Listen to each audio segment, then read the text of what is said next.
Welcome, everybody, to Everyday Ethics. I'm your host, Michael Liebowitz, and it's only me right now. Mark Pellegrino is trying to join, but he is in Paris, and that is far away, and I have the wrong background. So let me just switch that up real quickly. Oh, the marvels of modern technology. So, what I actually want to talk about today is saying no to people. Now, of course, you're free to bring your questions and your comments, and would be very much appreciated and a very big help. Because otherwise, it's just me yapping with no feedback or interaction, and that's not very entertaining or very well. Maybe it's helpful. I don't know. But let me get this so I can send this out. Post, send it here. Doom. All right. So I was recently watching, scrolling through reels as I do sometimes when I'm bored, and I came across one of Ice-T, the rapper, the star of the hell is he the star of? Special Victims Unit, SVU, Law and Order SVU. He's a part of that program. And anyway, so he was talking about the saying no to people and how it's vital to your personal well-being to do so. And he gave an example. And the example that he gave was of somebody calling and asking to give him a ride to the airport. So if somebody calls and says, "Hey, give me a ride to the airport," what do you do? He says, if you say yes, well, now you've made that person's issue your issue, because now you have to get up on time on that day. You've got to make sure there's gas in your car. You've got to make sure that you are arriving on time. And he says, if you were late, that person who you were doing a favor for now gets to be angry with you. So he said, sometimes you just have to tell people, "Nah, man, that's just not my thing. I'm not up for it." And there was a great irony for me, because as I was trying to convince Mark to come on the show, I'm trying to get him to say yes to me about saying no to others. So that was nice. He tried, but he I guess he couldn't connect. Maybe he's still trying, so we may be surprised by the wonderful Mark Pellegrino. But I come across this issue a lot when I talk to friends, and they say, well, I feel obligated. This person asked me to do this, and now I have to do it. I don't really want to do it. How many of you get that feeling that if somebody asks you something, you don't have the right to say no? And beyond that, there's also the dynamic that, well, I think if you're friends with somebody, you should Persephone, thanks a lot. You're in the audience. You can take time off for that, but you can't take time off to actually join the show. And Mark, he can't figure it out. He couldn't even get on the screen. So, like I have my friend Subby, for instance, and Subby has done so much for me that if Subby asks me for help with something, I think I should say yes to him if it's within my power to do. I don't think that I should tell him no.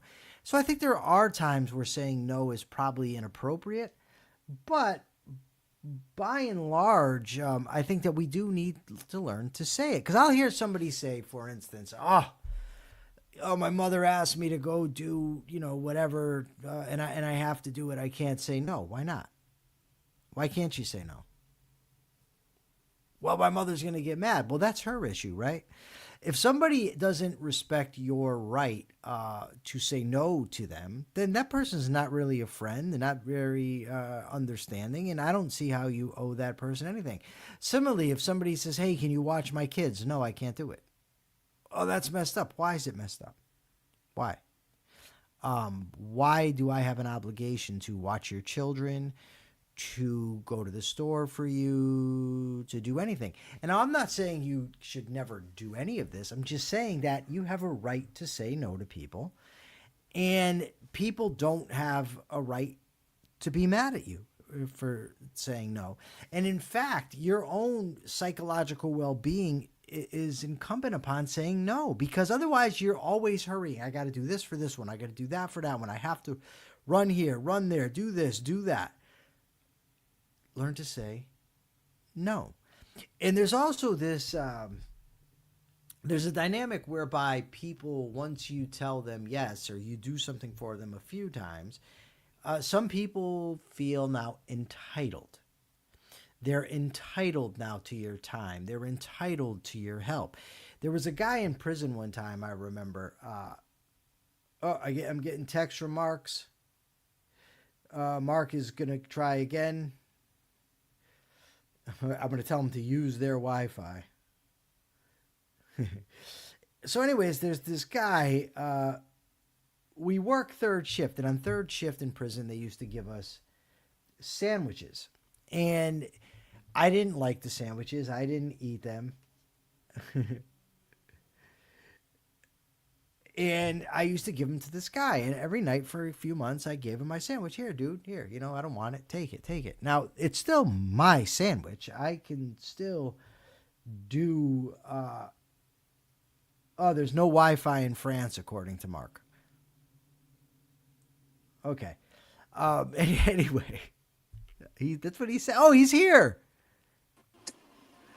Everybody was just getting a good laugh. And by everybody, I mean me, at the idea that there's no Wi-Fi in France.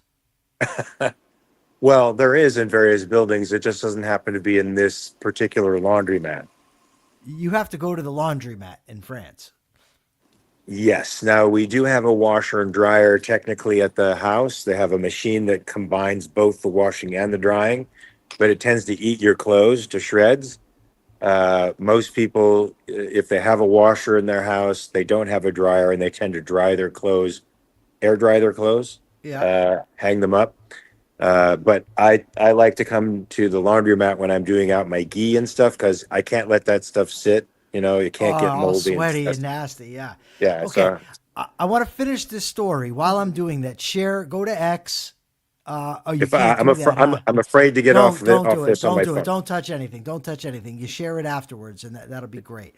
Right. So I was telling the story about this guy in prison. The show today is about saying no to people. So I used to give this guy my sandwiches. And then what happened was a really close friend of mine started working third shift with me. So I began giving him my sandwiches.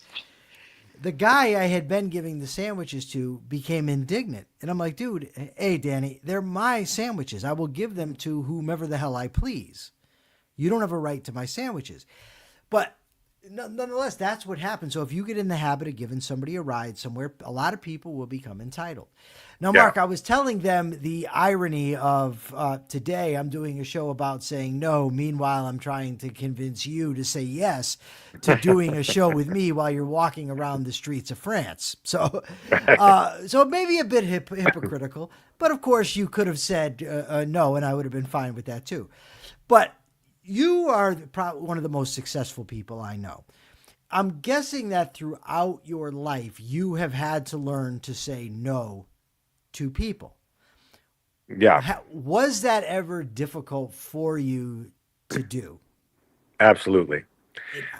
Especially when you're a young actor, you in a business that is dependent upon relationships and a very small community of artists and production folks. Believe it or not, you get intimidated by the negative. If I say no, is this person gonna not like me? Is this then gonna transfer over to a reputation that I then can't get away from? If you get a reputation for being difficult in the business, you better have the talent to back it up because especially now, they aren't going with difficult people anymore. When I got Vought Rising, the last thing I did, Jensen Eccles told me, he's like, "Yeah, I was pulling for you, man. We don't want anybody on the set anymore who gives us one scintilla of trouble." And that could just be, no, I don't feel this is right. No, I don't want to do this. I don't feel comfortable with this. Now, Michael, they have people on sets called intimacy coaches that sit there to serve as a liaison between the actor and the production because production oftentimes capitalizes on the fact that actors, especially young actors, have a hard time saying no. And so rather than putting them in that awkward position, the liaison goes in and stands in for them and draws lines in the sand where they otherwise wouldn't be able to. So yeah, I used to have a hard time saying no. I have a much easier time saying no now. Now, what about friends and family? Because my guess is, there's a time when you're struggling, right? You don't just go from being some guy that's a bouncer to starring in The Big Lebowski overnight or having a role. I don't want to make it sound like you're the big star of the show, Little but you guy, were little star of the show, you had a, little actor. but you had a big part in The Big Lebowski, and you've starred in some other shows. Little part, yeah. So you don't go from bouncing to doing that overnight. That requires a lot of hard work. And my guess is while you're doing that, you're wasting your fucking time, dude. Why don't you just get a regular job, be like everybody else? But then once you hit it big, and if I'm wrong about any of this, tell me. But I'm guessing that then people now, can you do this? Can you do that? Yep. Can you FaceTime me? I'm out at a coffee bar. I just did that. And you simply don't have the time to do all that. Was it hard for you to tell people no? And were they understanding when you did tell them no? It is hard, especially if they want you to contribute to your time and or your resources to charitable organizations, and you feel a little bit like your value system in your heart are somehow being judged if you don't go that way. So it is hard in certain circumstances. Also, everybody feels like they own you and they have a portion of your time because they know you and you don't know them, so they feel they have a relationship with you, and it is sort of hard to take that ownership of yourself back and your time back. And if you're not careful, you can really overextend yourself with lots and lots of people who want you to read your script. They want you to read their book. They want you to do blurbs for their book. They want you to help produce something. They want you to introduce them to somebody that they think all of that stuff. I have that coming out of the woodwork. And then friends, by the way, and relatives who come out and want stuff from you. All of that is definitely hard to say no to, but you're guided by practical reality to say no, because you only have so Right. much time. Right. So from the individual's perspective that's asking you, it's just him, right? Did you freeze? Oh no, I think Mark froze, but I'm going to ask the question anyway, or I'll say my piece anyways. From an individual perspective, you this is just your life. So you're asking somebody for the favor, and the person is either going to do it or not do it. But and it's just for you. But from that person's perspective, they've got maybe hundreds, thousands of people asking them, and you just can't do for everybody. It's just not possible. You have to learn to say no. It's just a must, because you have to take your life back. Mark, I'm going to remove you for a second. When you start moving around in the bottom there, I'll put you back up. I just don't want you to be frozen on the screen. Mark left again, but thank you, Mark Pellegrino, for joining the show. Even though it's tough because you're in Paris on the streets of Paris. But the point is that you can't say yes to everybody. You have to be able to say no. And people need to be understanding. Like, from my perspective, right, if you don't ask, you don't get. Right? The old saying, the squeaky wheel gets the grease. Right? So you don't ask, you don't get. But at the same time, I am understanding that if somebody tells me no, that's all right. So who in the audience, do you guys have a problem telling people no? How do people respond when you say no?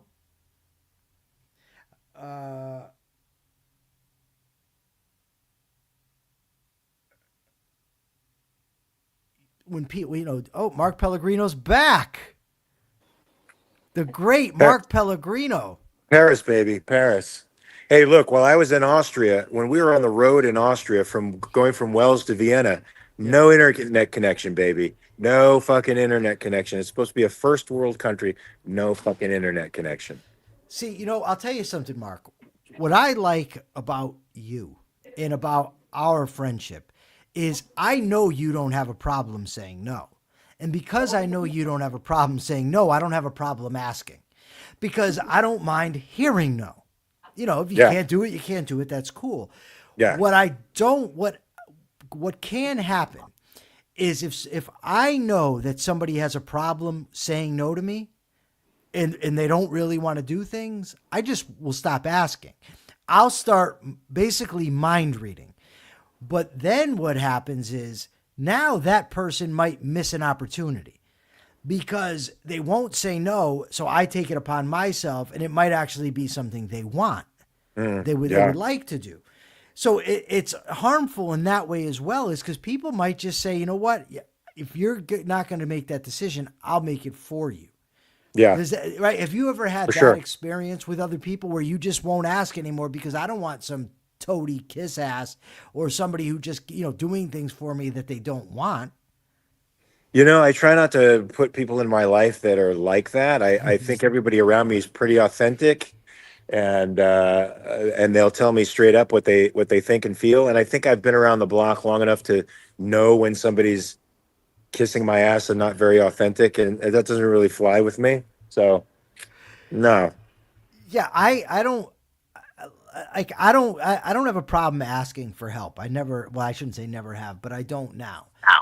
But I don't want people helping me if they're putting themselves out, if it's harming them in some way, if it's not out of a place where they just want to do it, where it's out of this sense of guilt or right. obligation. Just don't do it, right? Just say fucking no.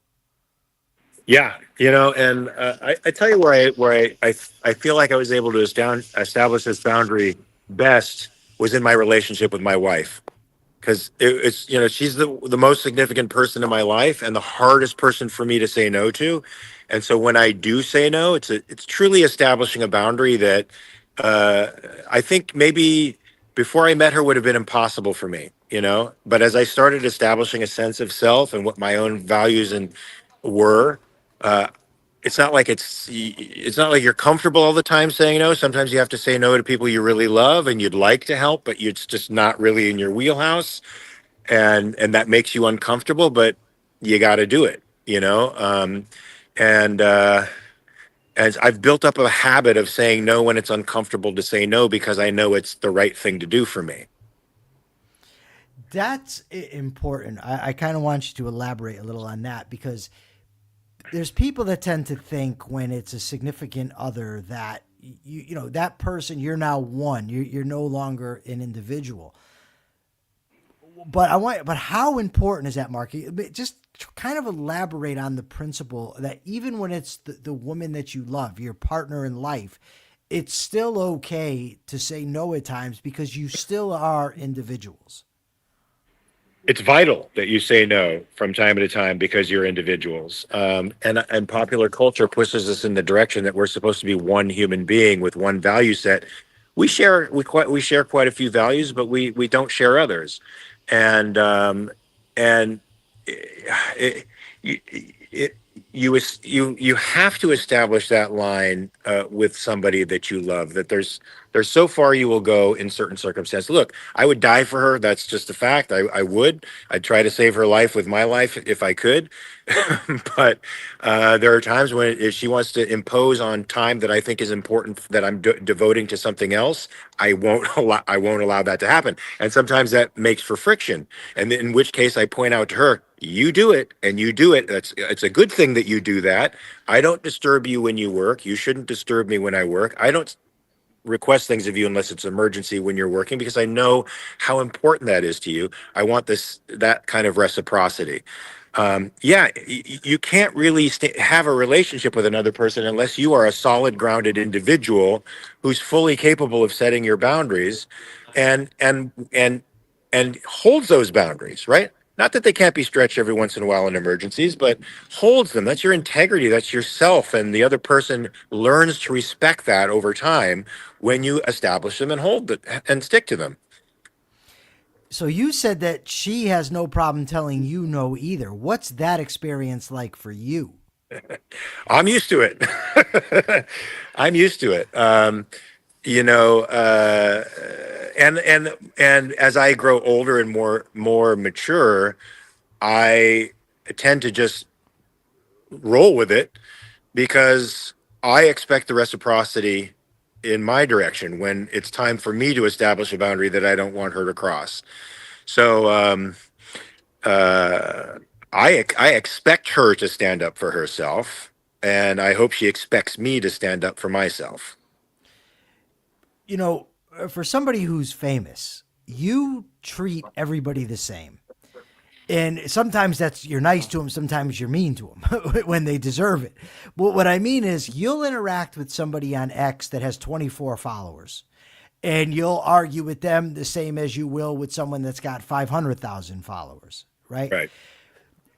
And that's cool. Like you don't say, well, this person's famous, so I'll talk to them. But at the same time, it's got to happen where then people think they're entitled to your time. Correct. Does that happen? And when it does, how do you deal with that?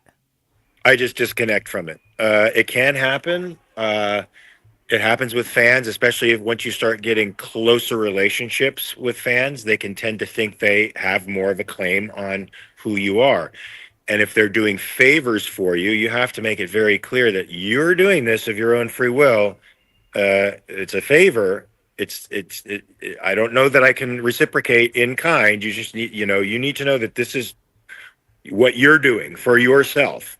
Um, and sometimes those boundaries get a little bit blurred, and somebody will tell me that they're not satisfied with the nature of our relationship when the nature of our relationship has never been of the kind where we're trading back and forth in the manner that they sort of suspected we were supposed to. And so when I hear that, I tend to go like, well, I'm sorry that you feel I hurt you, but I didn't know our relationship was of that type. And it's important for you to communicate that to me one way or the other so that I can actually take action and either you meet up to your expectations or tell you, no, I'm not prepared to do anything that you want me to do. You know, I've experienced this, right? I remember before I went to prison, this girl cut my hair one time. I used to shave my head. She shaved my head for me.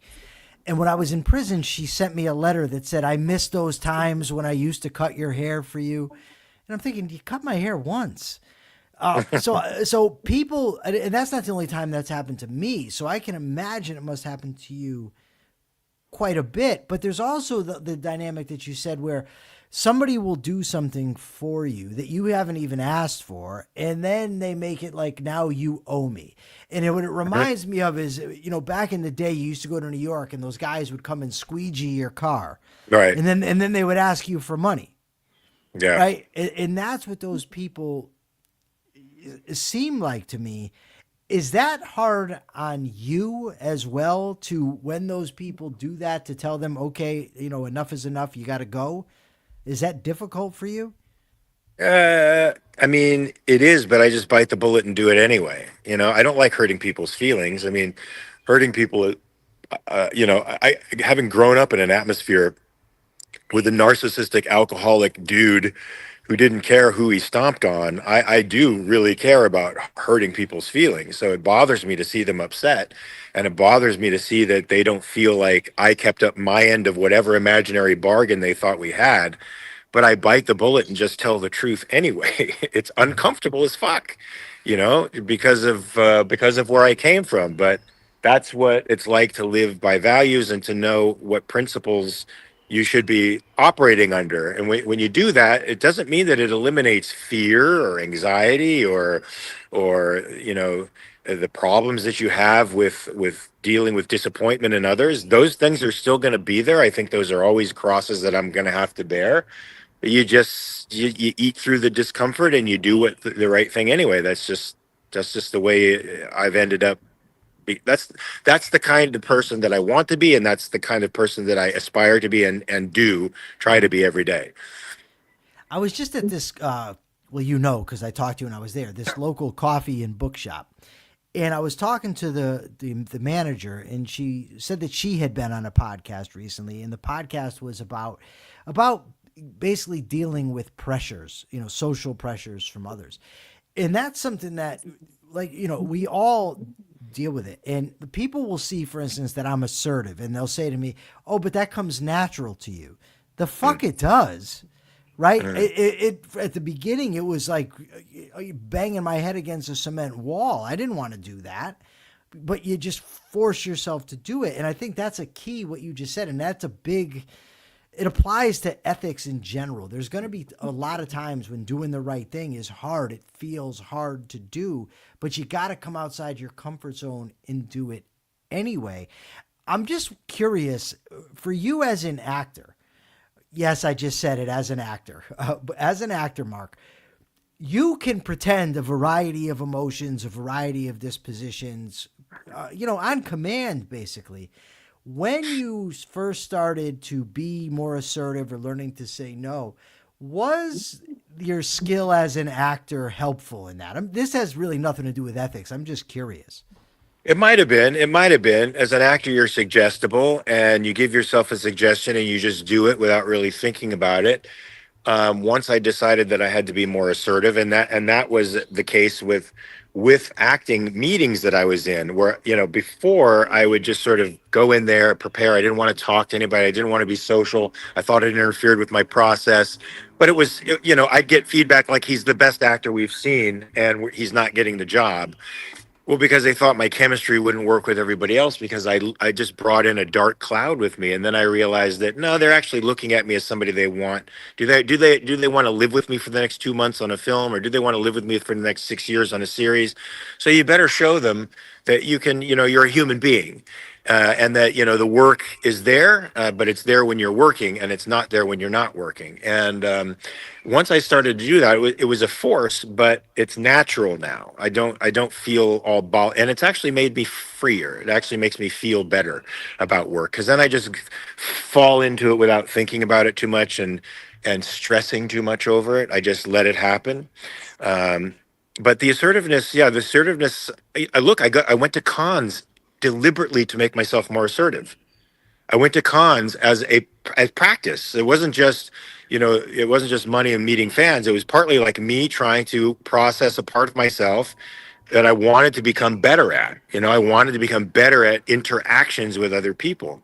Because trust me, I was like a basket case before. The quintessential, moody, dark, fucking touch of the poet actor, and I became something else through these cons and through deliberately asserting myself and putting myself in situations that I was uncomfortable with until I was not uncomfortable anymore. Now I go out on a stage and I don't feel. I love it. I don't feel any anticipatory anxiety. I'm not self-conscious. I don't worry about fucking up or not entertaining anybody. I just assume that if I am interested in what I'm saying, somebody else is going to be interested in what I'm saying. And that largely turns out to be true.